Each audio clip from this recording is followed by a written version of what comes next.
Hey everyone, this is Ryan here to remind you that in the event of torrential floods, remain calm. You've prepared for this because you likely went to patreon.com/evacstation.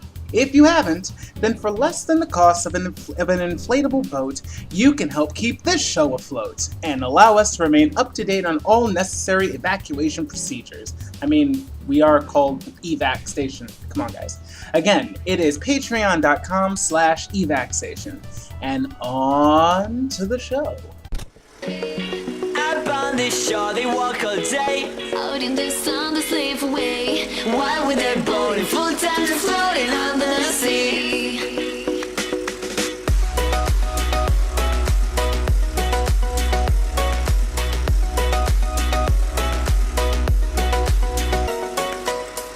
¿Crees que en otros lados las algas más verdes son? Y sueñas con ir arriba. You know, I'd let a fish lick me if it could get me more Patreon subs. Welcome to the After Credits Cast, the show where we watch movies and fuck fish. I guess. Wait, what? We are Ryan Fuji Metters. God damn it, this is a kids movie! Oh, I'm sorry. And I am a creepy, possibly German scientist named Aaron Hofseska. Because there's nothing else for my for me, so I just took a Shape of Water reference there. Okay. Shout out to Guillermo del Toro, though. Thank you, Guillermo. And the opening theme for this week was, hopefully if I find a good one, a tasteful remix of Under the Sea. Of course it would be. So for those listening, this week we're talking about a very lovely, very well-animated film named Ponyo. But before we hit that up, Ryan, what you been watching? Well, something entirely unrelated to Ponyo. I actually, and this is fun because timey-wimey nonsense. I believe this is airing in October, so we'll talk about this a little bit later, or we've already talked about it. But I finally got to see A Quiet Place. Bravo, good movie. God damn. I'll keep it short because I know we're going to go in depth on it in a different podcast, but I really, really liked it. I loved the monster design. It's a good design. It's a really good monster design, and I love that they didn't shy away from actually showing the monsters until, because you know how in the majority of horror movies, they'll play up the suspense so much, and then you'll only get to see the creature really clearly in the last 5 minutes. I love that John Krasinski didn't do that, and that you actually got some good shots of it to really build some shit up. And John Krasinski, he's so good in this. He's super good. This is his first stab at the horror genre. You see what I did there? I like it. You're gonna love the puns. I've written up some of the scripts for our Halloween episodes already. Again, this is before we actually get to recording them. You're gonna love some of the puns I do for the Patreon reads. They're great. I will struggle not to laugh so that we can have some clean reads there. But yeah. No, I'll shut myself down. It's really, really good. I can't wait to talk about it in more depth, or I have already talked about it in depth. Fucking Cagliostro! Alright, let's go. I'm sure you guys can't wait to hear that one. Snap. Alright, so Ryan, I have a good what you watching here, but I have two different things I can pick here. My question for you is, do you think this is going to be a long podcast where we have a long discussion about the film, or do you think the next one will be a longer discussion? Because I need to figure out which one I'm going to talk about here. I think... So usually you pick really good discussion questions, and it makes me think much deeper than I planned on thinking about it. But I think I will have more to say about the next one than I do about Ponyo. So I would say this one will probably be a little shorter. Okay, in that case, I will bring up the thing that I was most excited about for this past week. If y'all are a fan of Super Smash Bros., this past week they had a Super Smash Bros. 30-minute direct to kind of tell about new stuff coming into the next game, which comes out in December, and I am all excited for that shit. So they announced 5 characters, Oh, three shit. of which are Echo Fighters, I should make that clear. But they have 2 pure new fighters. Simon Belmont from Castlevania, which... The guy with the whip? The guy with the whip. Holy Okay, alright, that's good. That's a good one. I'll dig that. He has an Echo Fighter, Richter Belmont, who looks like he does play a little differently, and, I mean, it's pretty cool. The other 2 Echo Fighters to mention are Dark Samus, which, okay, that's fair. It's a nice character design. I mean, shit. Oh, it's a really good character design. And, what was the other one? Now I'm spacing on it again. It's the one I always forget. It was... Wasn't it, like, King K. Rool or some shit? No, that's the 5th character. He's an all-original character. And Damn, I really hope he's in his full pirate outfit for part of it, because that pirate outfit from Donkey Kong Country 2 is really cool looking. I hope they have it in there. I can't remember the other Echo Fighter. If anyone wants to comment down there and tell me what it is, I'll probably not read it, and by the next episode I'll remember, and it'll be like, oh, hey, I remembered it, guys. I looked it up online. That's alright, we'll get it in post. Yeah, we'll get it in post. But there's a couple new features to the game that actually really have my attention. So, Ryan, you played Smash Bros. Of course. So, in the game, when you're playing with friends, you typically start on the characters. You typically go to your character select screen. Then everyone gets all frustrated. You have to go to the rules because they haven't been changed yet. You switch it to your lives. You go back to the character screen. Finish getting your characters. Pick your stage, and then you fight. Yes. That's a typical flow. In the new game, you will start on stage selection. Sorry. You will set the rules. It'll take you to the rules first, and you can have them set to default whatever you want. Oh, that's nice. That's very nice. Second is then the stage select screen. And then the character select screen. Huh. There's also some other cool things. So, for the stages, you have an option for stage... I should probably go with the simple stuff first. So, like in Smash Bros. 3DS and Wii U, you can still have Final Destination versions of stages, which, for those who are not aware, perfectly flat stage, but it has the same textures and music from the stage you're picking. Mm-hmm. So it has a bunch of weird platforms and hazards. They're all gone. There's Battlefield version, which is the same thing, except now just some platforms floating in the air. Good stuff. And then they have Hazardless mode, where it removes the hazards, but the stage remains intact as is. Thank fucking God, I hate stage hazards. They irritate me so. I like some stage hazards, but the ones with, like, boss fights on them, those fucking annoy the hell out of me. Those boss fights take up too much real estate on the screen. But the thing I like out of this is Stage Morph. You can pick up to 2 different stages, or is it 3? It was 2 or 3 stages you can pick from. And during the battle, your stage will transform into the next stage you picked. So you'll be able to go between 2 or 3 different stages in one fight. It's really interesting. That will be really, really interesting. Yeah, no, I would really like to see how that plays out. Yep. And then there's also Smashdown, which is a new multiplayer mode where you and your buddies can pick your characters. After each round, the characters you picked in the last match are no longer available. You have to pick all new characters until you're out of characters on the select screen. It's a really interesting idea that I kind of like. But the thing that really got me the most, aside from the mode they refuse to show us yet, is a rule set they have for the multiplayer games. Ryan, are you familiar with the concept of the Smash Ball? Yes. Okay, for those who aren't aware, a Smash Ball is a small item in the game that you can break open to get a super move. The problem with it is its implementation is not very good. It's an item that flies around the stage, and the last person to hit it is the one who gets the power, not the one who does the most damage. Mm-hmm. I don't like it. There's a new rule called Smash Meter you can implement. For a weaker final smash, characters will build up a meter during the match to then be able to perform a final smash, instead of using the Smash Ball.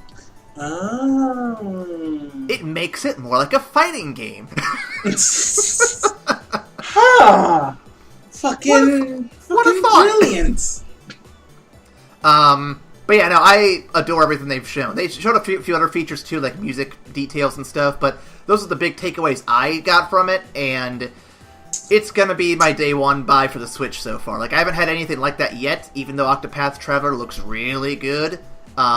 It's just, I saving it for that one. That's going to be my number one pick. Yeah, no, with Metroid Prime being the next one down the road. I am definitely grabbing Smash day one. Day one. I'm right there. Oh, yeah. I cannot wait for it, because it has all the old classic... it has 103 stages, Ryan. 103 stages? Yep, and it looks like the original ones from Smash 64 are going to be there with a few bit of updates to them. Oh, but yeah, my 103 God, that's stages. Too much choice? And consider the fact that there's also 3 versions of every stage. Bruh. That's too much. That's too much. It's a bit much, I know. But no, I am so excited for this one. It is definitely going to be a system seller with all the features they're cramming into this fucking thing. I cannot wait. We've actually been playing some Smash Bros. On Game Nights, the Wii U game. And so I'm going to just go in a little side tangent here. So we played a game, and I was picking characters I don't normally play as. And so I picked Luigi for one of them. And the entire match, I just trolled people. I wasn't really good. I didn't win. I got, like, second place. But I was trolling people because all I did was just make anal jokes and complain about Bowser trying to steal my daughter. Because someone was playing Bowser, another person was playing Rosalina. I'm like, yep, I'm going to play into this a bit. This will be fun. It sounds like you. It sounds like something you do. Yep. And then the match right after that, I was playing Kirby, so I made a joke about sucking everybody off. It was fun. Why did I choose then to drink something? Damn it, Aaron. That's my what you've been watching. Looking forward to future shit. It'll be great. Now watch us have like an hour-long discussion on Ponyo. Oh yeah, it'll be a long one now, probably. Speaking of movies, Halloween may only be a few days away, guys, but our SummerSlam is still floating by with our next animated feature, the 2008 film, Ponyo. Directed by Hayao Miyazaki, this film grossed a worldwide total of $205,312,000. The English dub features voice work from Cate Blanchett, Noah Cyrus, Tina Fey, Frankie Jonas, and Cloris Leachman, and Betty White, and Matt Damon, and the always excellent Liam Neeson. Liam fucking Neeson.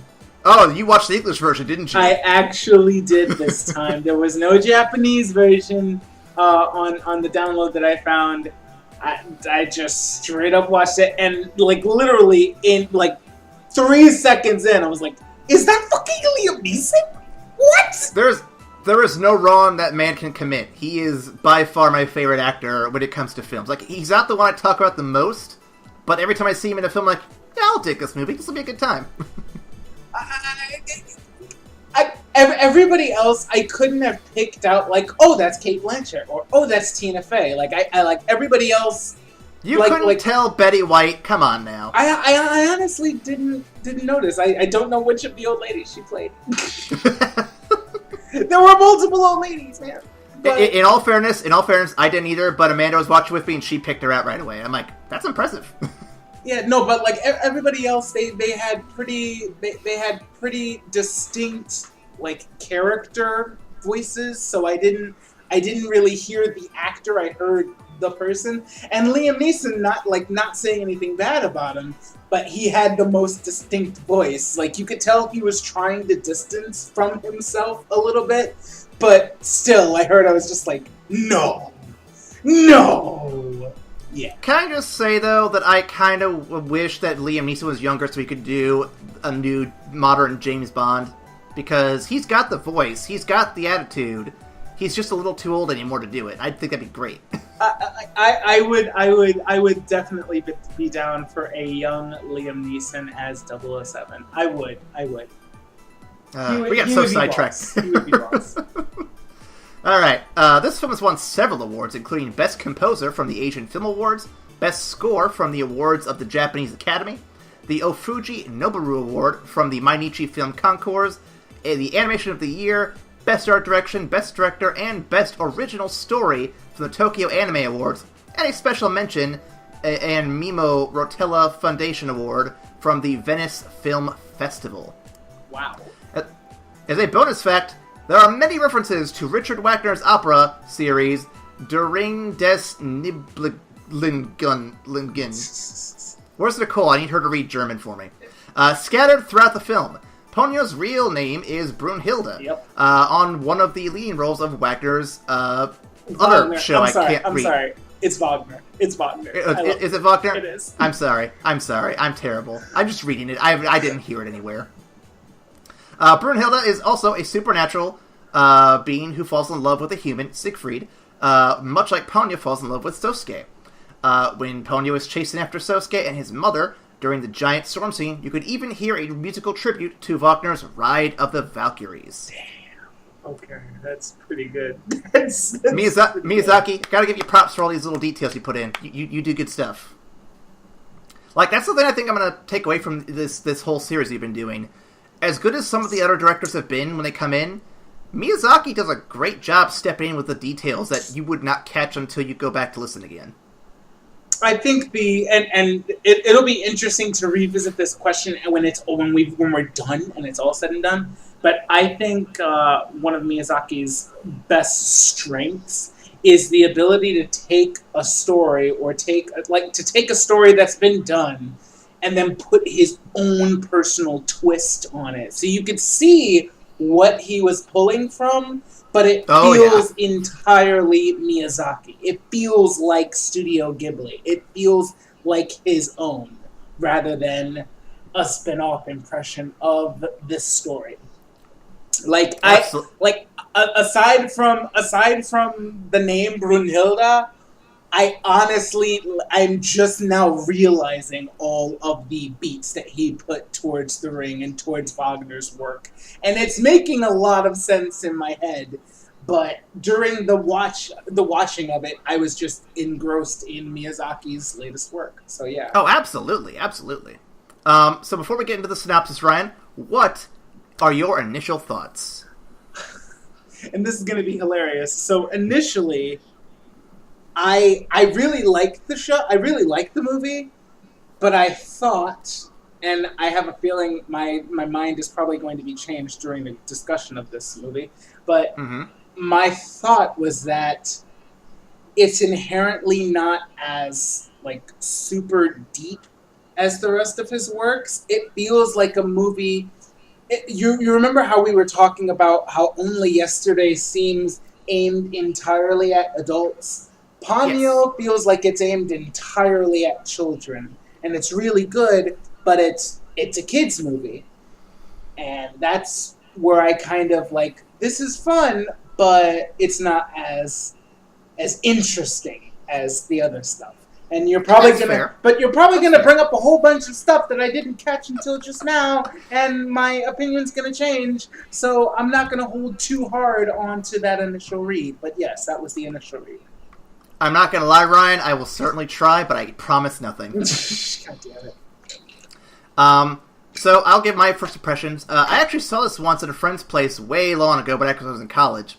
But I wasn't really interested in it back then. I kind of just dismissed it as just dumb kid shit. But now that I'm sitting down and actively engaging with it, like I've been doing with all the other Miyazaki films, I actually found it very cute and fun, and I thought it was a really damn good time, and I'm looking forward to really diving deep into it. Yeah. Alright, with that in mind, here is your synopsis, ladies and gentlemen. Liam Neeson is your typical red-headed ocean daddy when one of his daughters escapes the confines of his not-yellow submarine. This little fish girl finds her way to the shore and meets a young Sasuke, but long before his parents are killed by Sasuke's brother. Little Sasuke puts the little fish girl in a bucket and calls her Ponyo. Liam Neeson, having been through the missing daughter shtick before, wastes no time approaching little Sasuke. But his mom intervenes, believing Liam Neeson to be a pedophile or a drug dealer. Don't worry, folks, he isn't. This is just the movie. Little Sasuke takes Ponyo to school, but loses her when Liam Neeson sends his ooze to get her, and brings her back to his lair. Her willpower and love for Sasuke causes her to transform into a human girl, legs and everything. Check out them gams. Liam Neeson drinks up his magic juice, Manaroids people, to seal her in a bubble in hopes that she'll stop this foolishness. Her many little sisters, or clones, it's not 100% clear, free her from the bubble, and they escape, taking a hit off Liam Neeson's most powerful magic juice. In doing so, they cause a massive storm that overtakes the countryside. End times, people, end times.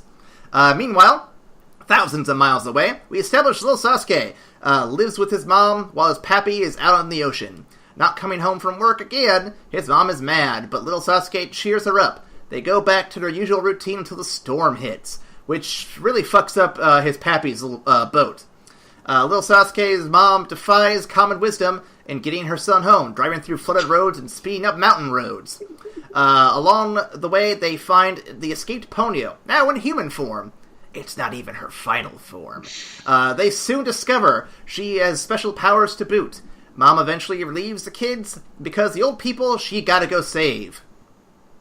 When the mom does not return, little Sasuke sets out on a quest to find her and bring her back. Ponyo uses her magic to help, and they're off after the storm subsides. They meet strangers to help them along the way. Eventually they're directed to where his mom should be, and they're off.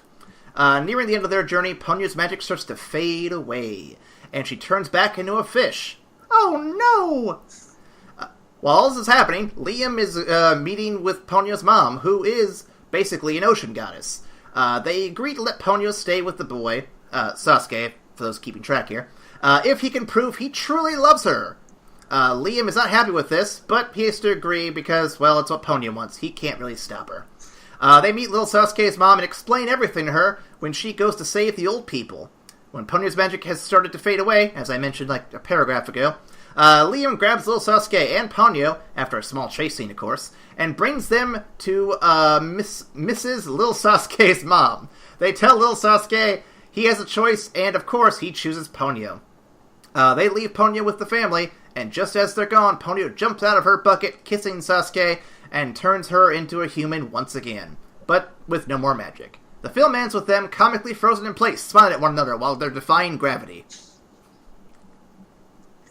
Yep. Yep, that's a movie. That's that movie. That's that movie. Alright, Ryan, before I get to any discussion questions, now that we've gotten through all that, what do you think? So again, I really like the movie, and I'm gonna bring up things that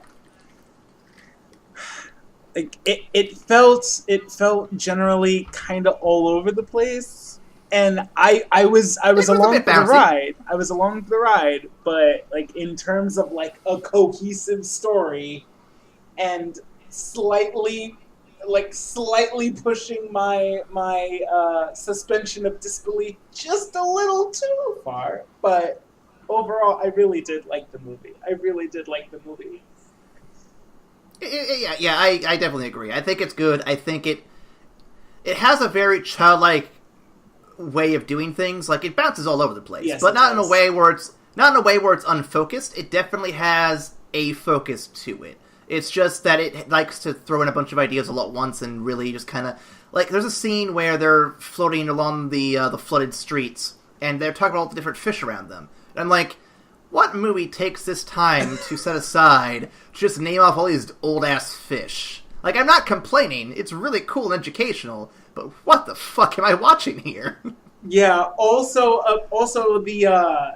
some of the characters' motivations weren't entirely clear. Like, when you see the wizard, like fucking Qui-Gon Jinn of the sea, and he's in that secret place where he's pouring in his secret elixir into this well, and he's talking about, you know, how once this well is full, then, you know, the sea will return to its full power back in, like, the fucking Cretaceous period, and then the world of humans will be no more, and then the sea will rule, and da-da-da-da, and I'm like, so are we just going to gloss over the fact that this dude's trying to end mankind? Are we just going to gloss over that whole thing because it's only mentioned once, and then...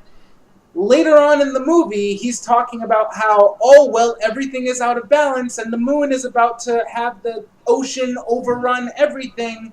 And in order to restore the balance, Ponyo needs to either be a little girl or fucking stop all this bullshit. And I'm like, wait, no, weren't you trying to end the world?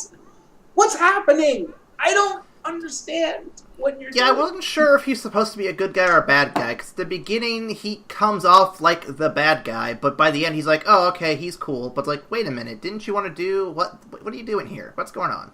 Yeah, like overall, his character read to me like the dad. Like I it was only when he was talking about, yeah, this will end the filth of mankind and whatnot, and I'm like, ooh, that's villainous. That's a villainous line. But then the rest of it, it's just an exasperated dad. Like, you're 5 fucking years old. Stop talking that you love this little boy.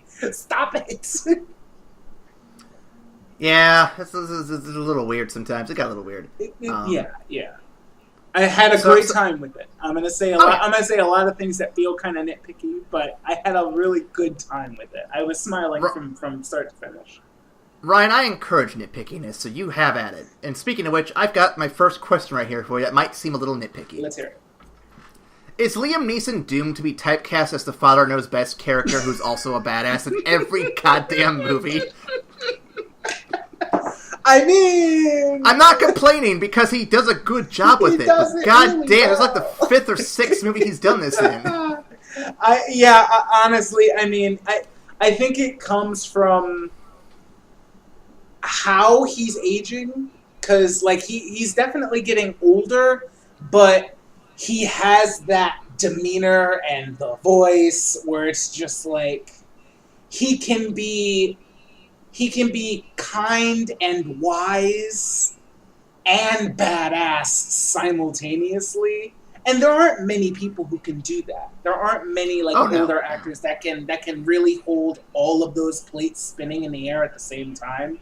So, I mean, if we saw him in a different role where he wasn't like some fucking air marshal trying to save up a plane full of passengers, or he wasn't a fucking CIA agent, black bag operative whose fucking daughter got kidnapped and he asked to again, you know, like if we saw him in something different, I'm sure he'd rock it.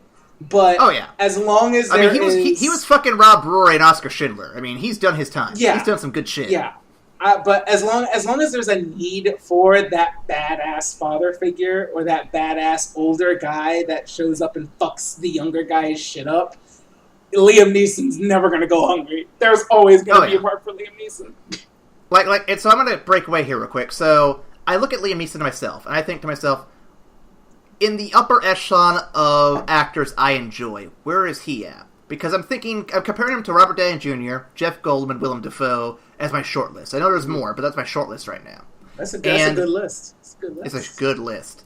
And I think of the four of the guys I mentioned, Liam Neeson being included, he's probably the most balanced of all of them. Like, Robert Downey Jr. is very fun, but he doesn't do a lot of serious roles, at least not yet. He hasn't done many in a while. Jeff Goldblum is quirky and weird, and his best roles are when he taps into that really well. Willem Dafoe's fucking insane. I don't know where I can really rank him. He's just kind of a fucking nut job, but I love every minute I see him on screen. I think Liam Neeson is by far the most balanced of all 4 of them. Like, he can carry most any role you throw his way, and he usually does so with just enough, like, sagely wisdom to just be like, yeah, no, I'm here. What do you need me to do? Let's do it. And I love it. He's great.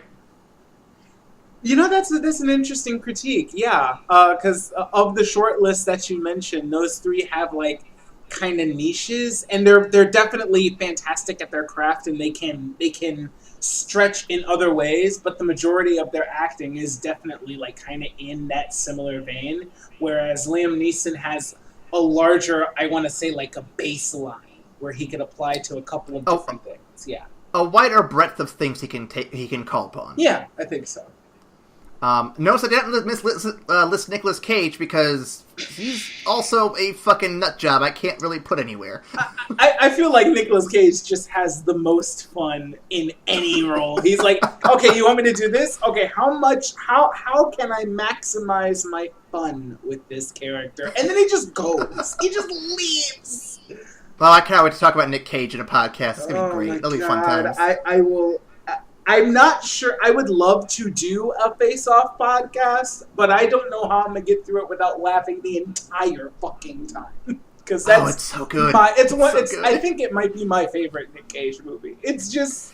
It's two over it's actors. up there. It's two over actors who get to pretend that they're the other guy overacting in the role.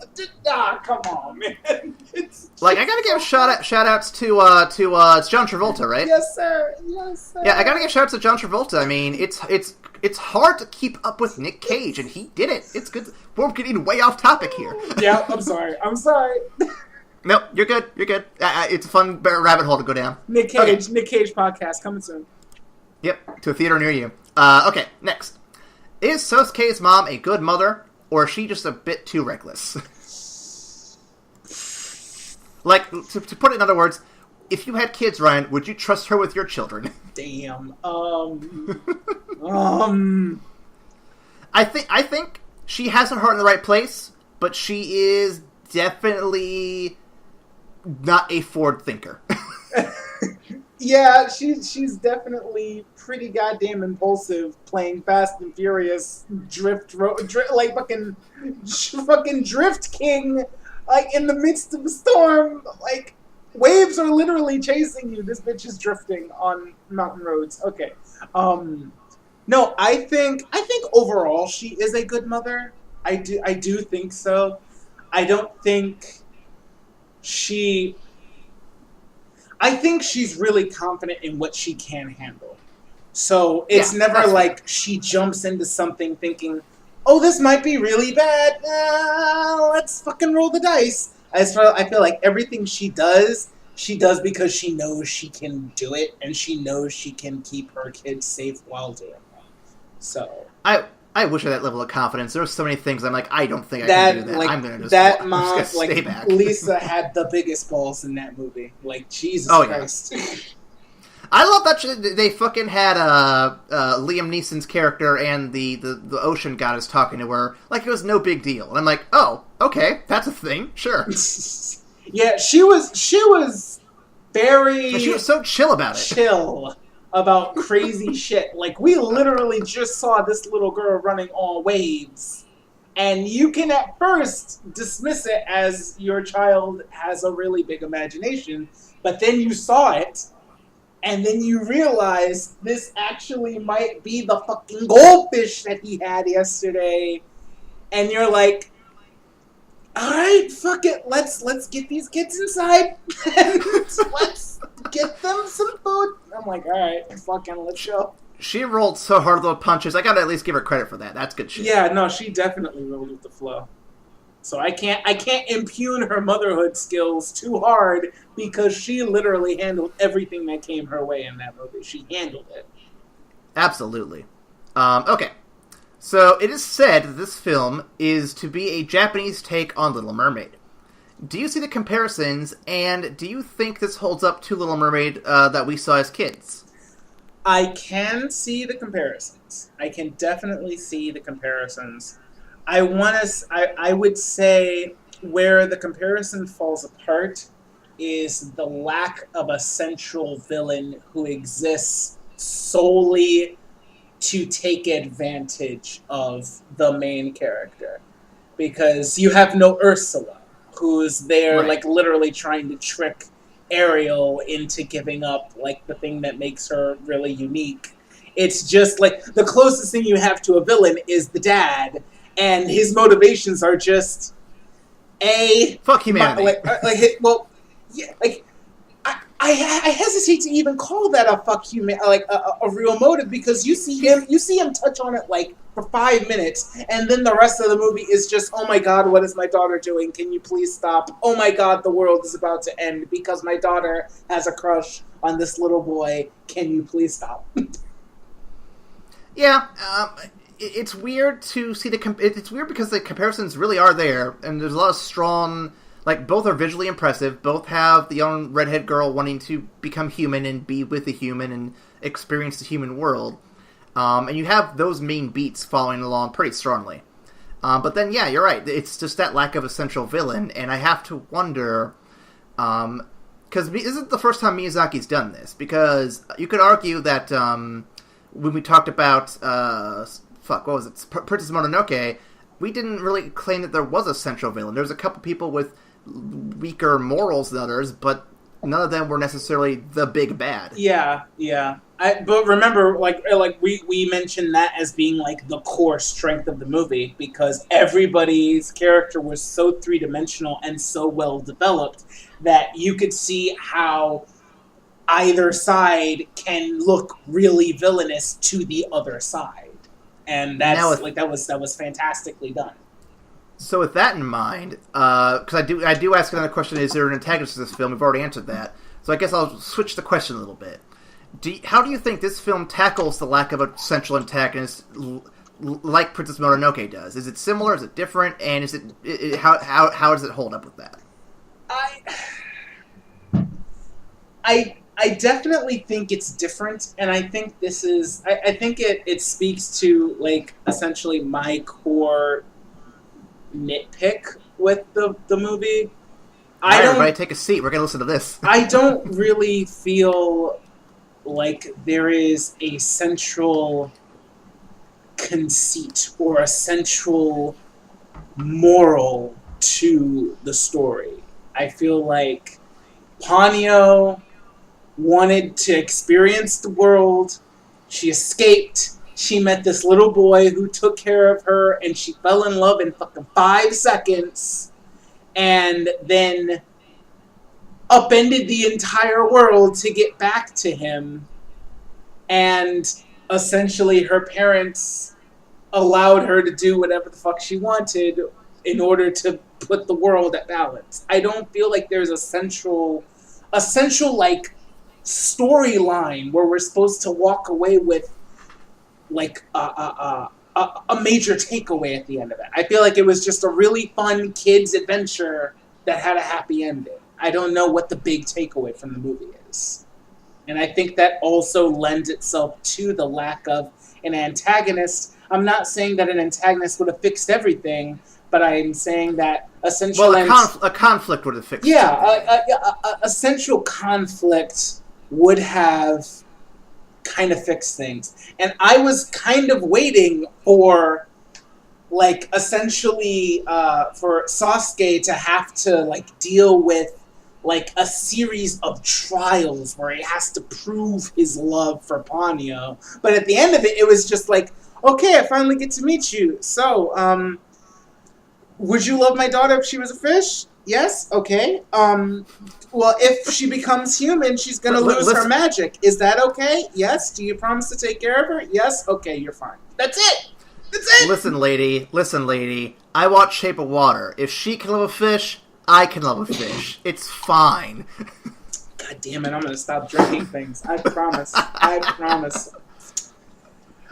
But that's my big nitpick with it. Is that I don't really know. Like it doesn't have like a through line where like at the end of it when it's all said and done, the takeaway is this. You know what I mean? Yeah. So I do think that there is a problem with the lack of conflict and the lack of, for lack of a better term, a central villain. I do think that, what was I getting at here? I do think that, we've already discussed it, it's a little bit bouncy all over the place in that there's no central villain, and I think that, yeah, it does sort of make it hard to really pin down if there's a meaning to this film or not, and if so, what could it be? Because every film we've seen thus far has had some kind of meaning to it, I think, for the most part. Yeah. And there might be like one exclusion, but I'm not thinking of it right now. Maybe Cat Returns. But no. So Cat Returns had a central takeaway. It just wasn't amazingly done.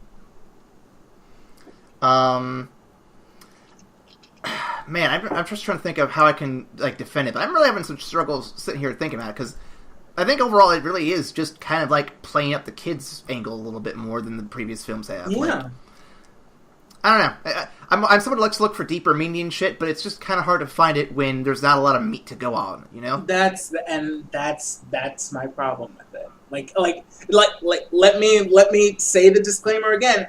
I had a lot of fun with this movie. I was smiling from start to finish, and I was laughing at the antics of these silly-ass little kids. It was just really fun.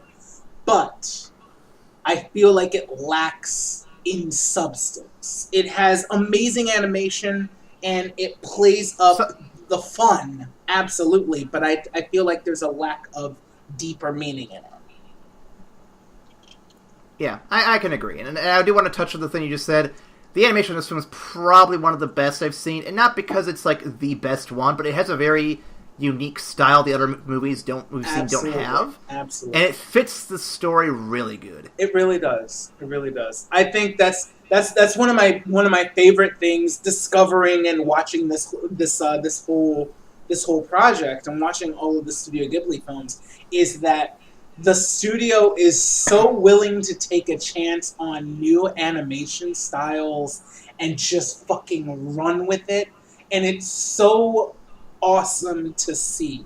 Like, you can watch Mononoke, you can watch Nausicaa, you can watch Porco Rosso and be like, okay, that's like core vintage Ghibli, but then Ghibli will come out with the Ponyo, or Ghibli will come out with the My Neighbors the Yamadas, and just like completely go out of left field and run with the ball. And it's so much fun to just see them take chances like that and really like hone their craft on different types of styles. It's really awesome to see. It kind of reminds me of Legend of Zelda almost. They tend to change their style every other game to kind of try new things. You've gone from your 2D art to 3D blocky Nintendo 64, to your cel-shaded, to your darker tones, to your mix of Skyward Sword nonsense, to what we have now with Breath of the Wild. Yeah. And every time they experiment, they tend to get some good results out of it. Like, at the time, Wind Waker looks silly, but if you look back on it, it ages really well. Yeah. And I think that's the other thing to talk about when it comes to Miyazaki's films. A lot of the darker, edgier shit you're going to see from other animes or other animation studios that do these kind of films, they aren't going to age super well. Hell, even the 3D animation for some things doesn't age super well. But the stuff we're seeing from Miyazaki, especially the stuff that's like top tier, it's gracefully aging. This stuff looks amazing still, and it's impressive how they're able to keep it going this long. Yeah, I feel like that's the true sign of mastery, especially in a visual craft. It's just like, you can revisit the art, you can revisit the work a decade later, and you can see how in comparison to newer shit, it ages, but it doesn't age poorly. It's done, like, all of the small details and the true signs of mastery of the craft are still there. So even though it's an older art style, it's still done damn near flawlessly, and that's what carries through the ages. Absolutely. There's a lot. There's only a handful of films I can think of that have that kind of staying power. Jurassic Park, and You're not wrong. You're not wrong. And it's great to see that, and I wish that modern filmmakers would look back on these particular films and just take cues from how they're able to identify their own unique style, and how they were able to make it a timeless piece because of that. I think a modern example of this will likely be something like Guardians of the Galaxy, which looks amazing right now, and I think it'll age very well for the next few years, and we'll see how it holds up 10, 20 years from now. But I have high hopes for it. I think it'll still hold up that distance. Honestly, if I look at a modern movie that I think will probably last the test of time, I would actually point to Avatar. Not The Last Airbender. I mean the James Cameron Blue People movie. As like crazy ass budget as it was, the world in and of itself is so gorgeously crafted. And the storyline and the storyline and the people and the culture in it definitely borrows from a bunch of shit, and it's definitely prevalent. But I feel like it's done so well with such attention to detail that it's really immersive, and that when you watch it, you're in Pandora rather than, oh, there's a bunch of blue people and big ass budget. Question for you then, to follow up on that question for you.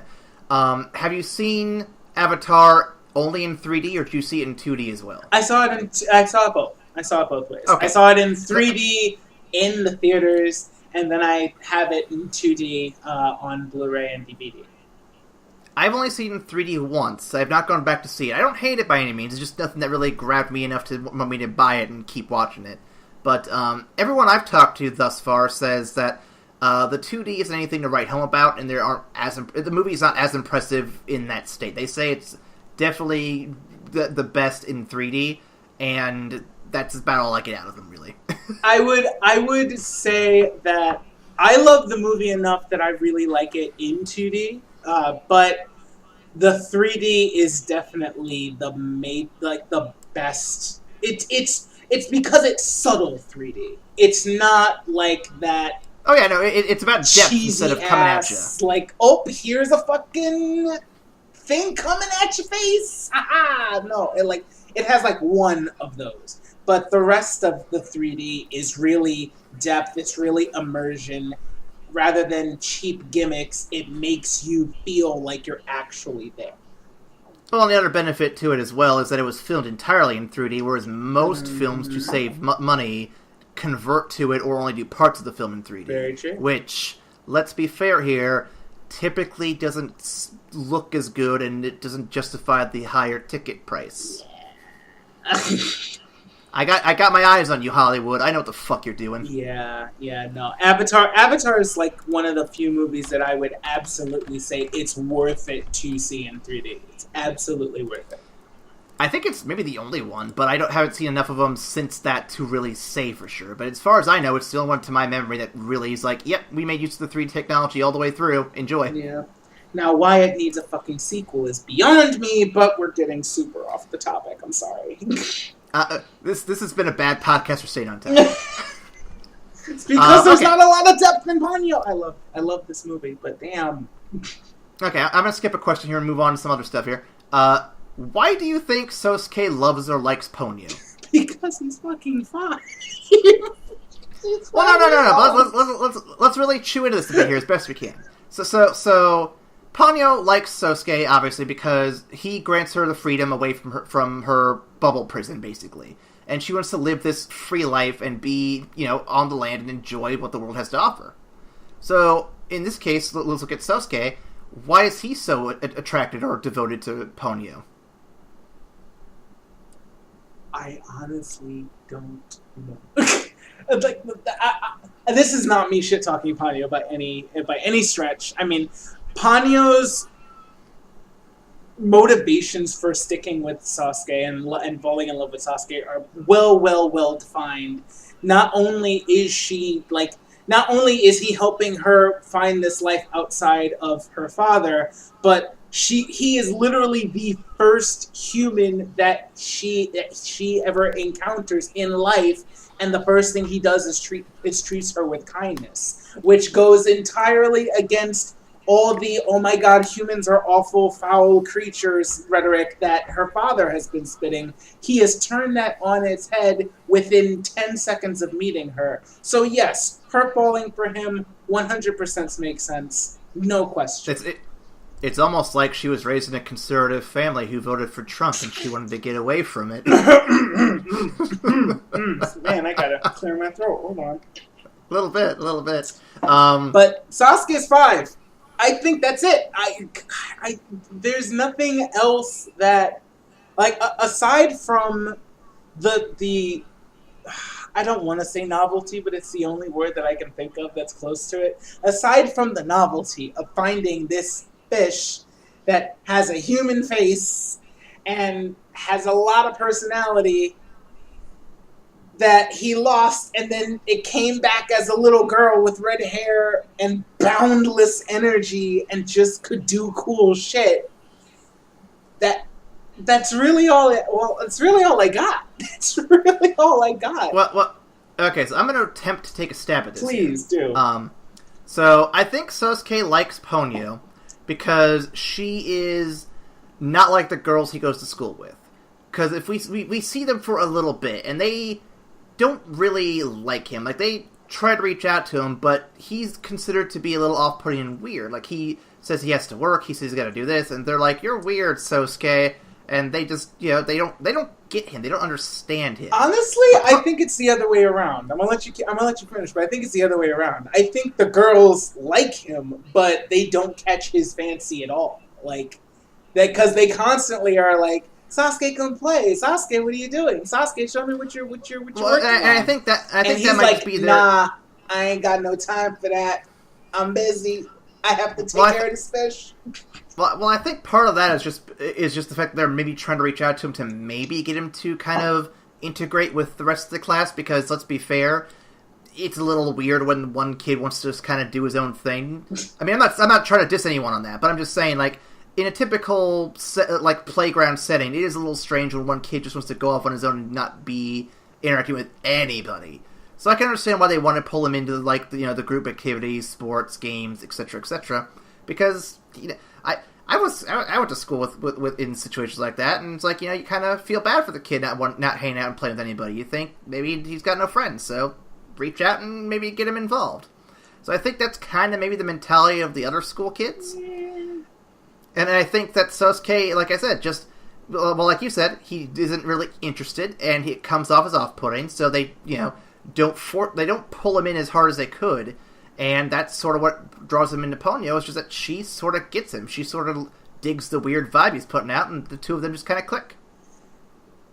I don't know if I agree with it entirely, because I might be putting more into it than there probably is. I mean, because the read that I got from Sasuke in terms of his like social standing with the other kids, it was that I didn't get a sad vibe from it. It's not like the kids who you see on the playground that are doing their own thing because nobody likes them. It feels like it's the kid who's doing his own thing because he wants to do his own thing. And that's infinitely more intriguing than the kid that's just super sad because he can't make any friends. So I feel like it's the former rather than the latter, which is why the girls are always like, Sasuke, come play with us, or Sasuke, what are you doing? Sasuke, you're always into some interesting shit. And he's all like, I have no time for you normal folk. I'm doing shit over here. I found this fish. I got it. And so I think in terms of what draws Sasuke to Ponyo, I think it might just be that I keep wanting to go back to the word novelty, and it's really not novelty. I feel it's unique. You hit it on the head. She is not like the other girls that he is used to. In fact, she probably reminds him more of his mom than anybody else, because she has such huge energy, and she really doesn't give a shit what anybody else thinks, and she just does her own thing. And I feel like that probably pulls him. Ryan, let's both admit it right here, right now. At one point or another, we were both attracted to that manic pixie dream girl. At one point or another. You know what? Yeah, I can admit it. I was a teenager once upon a midnight dreary, while I pondered weak and weary. Yes, I will admit that. And then you slowly learn, oh, that's not an ideal relationship. I should probably learn from this. Oh, that's not actually a real person. Yeah. She's fucking nuts. Okay, final question before we move on to our conspiracy corner. I actually got one this week. Yes. We love the love we see between Ponyo and Sasuke isn't traditional romantic love that we've seen before. It's also not sexual because they're children. They're fucking five! But the question is, Ryan, do you think that this relationship will become a romantic one? And then why or why not? I feel like it kind of has to. And that's, like, at the end, like, you're asking, like, the goddess of the sea is asking this 5-year-old child if he promises to love her daughter to the extent that her daughter will give up all heritage and rights to magic powers that she is entitled to become fully human for the love of this little boy. These are 5-year-old children, and the oath that they have to make, it feels like they're getting married almost. It really does. And I'm like... Well, but I'm looking at this, though, and they're 5-year-olds, as we said. But the love they have, it almost feels kind of familial to an extent. Like, I feel like she's not necessarily becoming a future girlfriend or wife, but more a sister. I didn't get that read. I got 5-year-olds with like childlike crushes. I got that read. That's the read I got, and I loved it when like the oath was about to happen and all the old ladies ran up, and one of the old ladies it like said, "Aren't they too young for this?" And it was never addressed. But the one old lady was on point. I'm like, wait, they're kids. Can we not have them swear lifelong oaths to sea goddesses before they know what a lifetime is? Forever is a long time, guys. And she's giving up, like, ownership of the sea.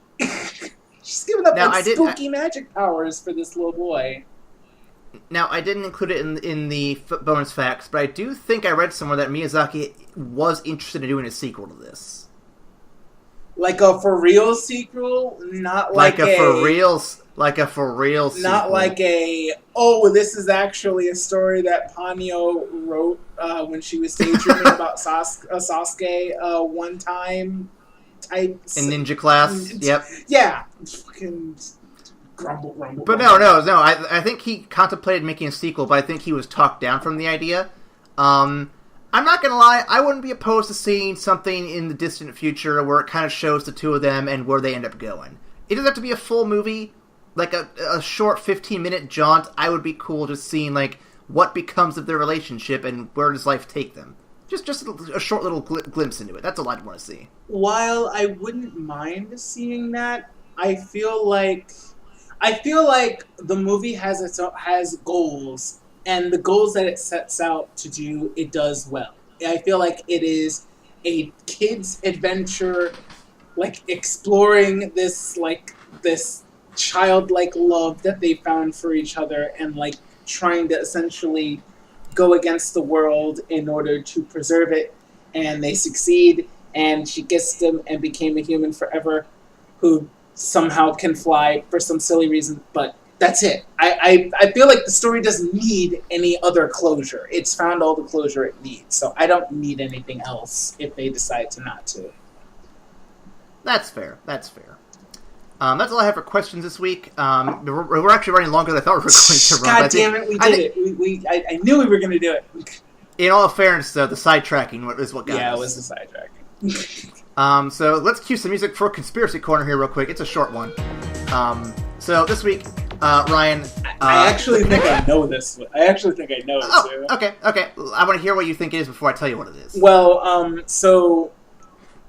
Once, when they finally get out of the ocean, and they're trying to find Sasuke's mom, after they find the car and Sasuke cries because his mom is gone, as they're walking, they come to a very long, dark tunnel, and as soon as I saw it, I immediately thought to the tunnel in Spirited Away.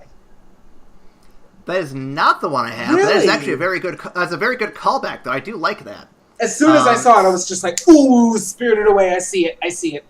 All right. We'll add that to my web of lies and trickery. We'll add that in there. All right. Well, what's the actual conspiracy then? Okay, so let's go all the way back to Kiki's delivery service. Shit. Do you remember what the husband and the baker looked like by any chance? If you need image search them, go right ahead. I'm not gonna stop you. I'll vamp here real quick. But the husband and the baker have a very, you could argue, distinct design similarity to our protagonists Ponyo and Sasuke here. Really? Yes. There have been some cases where people have pointed them out and done side by sides, and you could definitely see the baker and Ponyo having some similar design features. Oh shit, you're right. Oh yeah. God, yeah. Oh man, what? What? Oh my God. Okay. All right. Shout out to Miyazaki for thinking that far ahead. Oh, you! God damn it! God damn it! I'll do my best for the video version to make sure I remember to put those pictures in. I can't promise, but I will certainly try. Oh shit! All right. Yeah. No. All right. I'm there. So that's our conspiracy corner. And you know what, Ryan? Do you think we should tackle a quick trivia, or do you want to move on to our final segment here?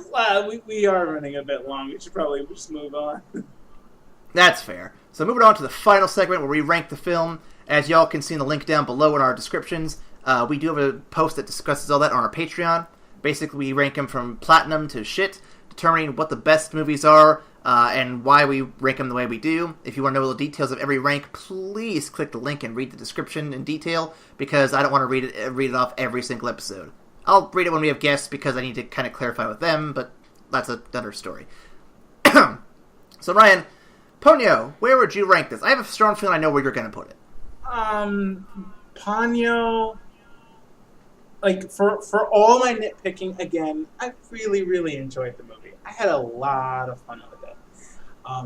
It's just the kind of meandering feeling of the storytelling and the somewhat lack of substance. I would rank it a very, very high bronze. I think it's a fantastic kids movie, and you can show it to every kid, and they'll have a great time with it. A great analogy to The Little Mermaid, but I don't think it's like a must see that will inspire deeper conversation afterwards. Yeah, I can see where you're coming from, and I'm going to rank it a little higher. I think the art style and the attention to detail and the fact that it's a very cute story that I think kids will really get into, I can go as high as a silver. That's fair. I don't think it is a mandatory must-see. I don't even think it's one that, it's going to be... I don't think it's going to be a gold level of everyone should see it. But I don't think it would hurt anyone to see it. I think it's definitely something that, if you want to check it out, please do, because you'll have a fun time. And I think if you have kids, they will have a great time too. And I don't know if, Ryan, if you've noticed this, but this actually is, if I recall, an anniversary for Studio Ghibli. I don't remember. I think they said it's the 30th anniversary. What, really? Let me check real quick, because I want to make sure before I start blabbering on about this. Studio Ghibli anniversary. Let's see. So, it looks like, yes, this is the 31st year? This is the 10th anniversary of Ponyo this year. I think it's either the 30th or 31st anniversary this year. But it's a big number nonetheless, and there have been a lot of theater re-releases for some of these films that I've noticed in my local area. I don't know if you've seen any advertised for you in your area, but they recently had Grave of Fireflies in one of the local theaters to celebrate as part of the celebration for the anniversary. It's been pretty cool to read all this stuff. Damn. All at a great time too. All right. It's pretty timely. Yeah, I didn't plan on this. It's just kind of happened. But yeah, so that is our segment for our movie for the week. Next week, Ryan, we'll be discussing a movie done by another guest director for The Secret World of Arrietty.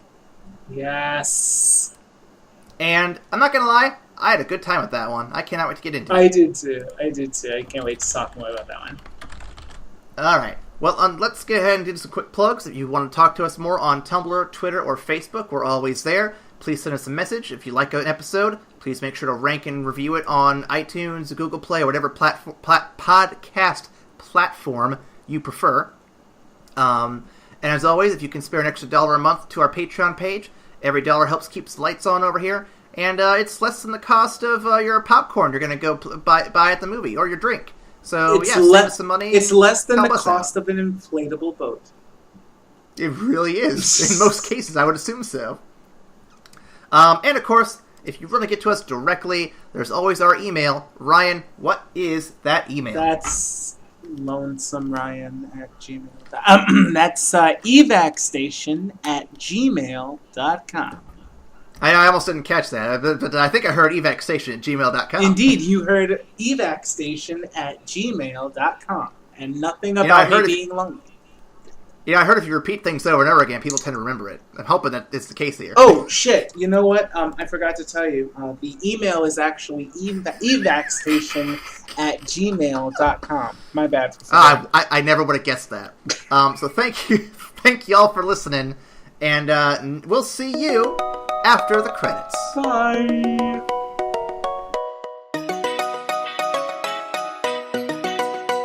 Under the sea, Under the sea, darling is better, downward is way.